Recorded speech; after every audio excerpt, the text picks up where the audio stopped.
Hello friends, আজকে তোমাদের সাথে শেয়ার করব কাঁচা আমের ঝুরি আচার। অনেকে তেলের আচার বা নুন ঝালের আচারও কিন্তু বলে থাকে। কাঁচা আম থাকতে থাকতেই তোমরা এই আচারটা কিন্তু বাড়িতে থাকা কয়েকটা উপকরণ দিয়ে কিন্তু বানিয়ে ফেলতে পারো, তাও আবার রোদে দেওয়ার ঝামেলা ছাড়াই।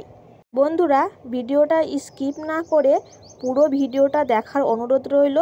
কাঁচা আমের ঝুরি আচার বানানোর জন্য সবার প্রথম এখানে আমি 500 গ্রাম কাঁচা আম নিয়েছি। আমগুলো ভালো করে ধুয়ে নিয়ে শুকনো কাপড় দিয়ে মুছে নিতে হবে। তোমরা চাইলে আমের পরিমাণটা কিন্তু বাড়িয়ে অথবা কমিয়ে নিতে পারো। তারপর একটা গ্রেটারের সাহায্যে আমগুলোকে খুব ভালোভাবে গ্রেট করে নিতে হবে। গ্রেটারের যেই সাইজটা বড় আছে সেই দিক দিয়ে আমগুলোকে গ্রেট করে নিতে হবে। দেখতেই পাচ্ছ আমি আমগুলো কিন্তু গ্রেট করে নিয়েছি। আমগুলো কিন্তু ধোয়ার কোনো প্রয়োজন নেই। থালার মধ্যে ঠিক এরকমভাবেই 10 থেকে 15 মিনিট রেখে দিতে হবে। আমের মধ্যে যে এক্সট্রা পানিটা আছে সেটা বের করে ফেলে দিতে হবে। অন্যদিকে আমি একটা কড়াইয়ের মধ্যে নিয়েছি 4টে শুকনো মরিচ, নিয়েছি 1 চামচ জিরা, তারপর নিয়েছি 1 চামচ মতো মৌরি, আর ওই চামচেই 2 চামচ নিয়েছি কালো সর্ষে। তোমরা কালো সর্ষের বদলে কিন্তু হলুদ সর্ষে ব্যবহার করতে পারো। এবার এই মশলাগুলো হালকা ভেজে নিতে হবে। এবার ওই কড়াইতেই দিয়ে দিয়েছি আমি 200 গ্রাম মতো সরিষার তেল।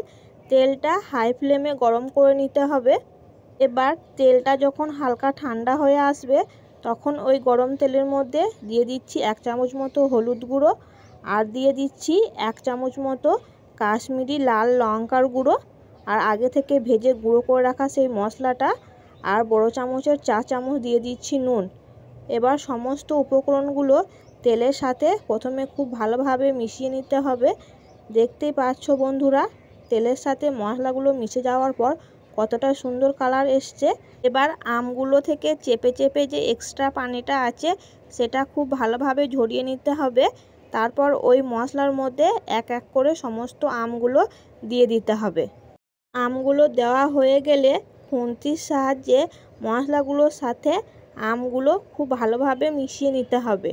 একটা কথা খেয়াল রাখতে হবে, তেলটা কিন্তু ফুটালে চলবে না।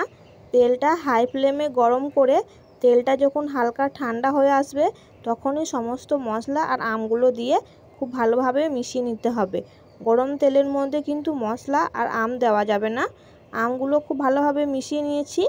এবার 10 মিনিট রেস্টে রেখে দিচ্ছি। ততক্ষণ তেলটা ঠান্ডা হয়ে যাবে সম্পূর্ণভাবে, আর মশলাগুলো আমের সাথে খুব ভালোভাবে মিশে যাবে।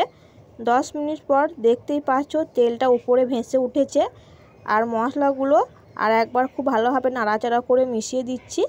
এবার একটা কাঁচের বয়ামে আমি সমস্ত আমগুলো ভরে নেব। বন্ধুরা, তোমাদের কাছে একটা ছোট্ট রিকোয়েস্ট আছে।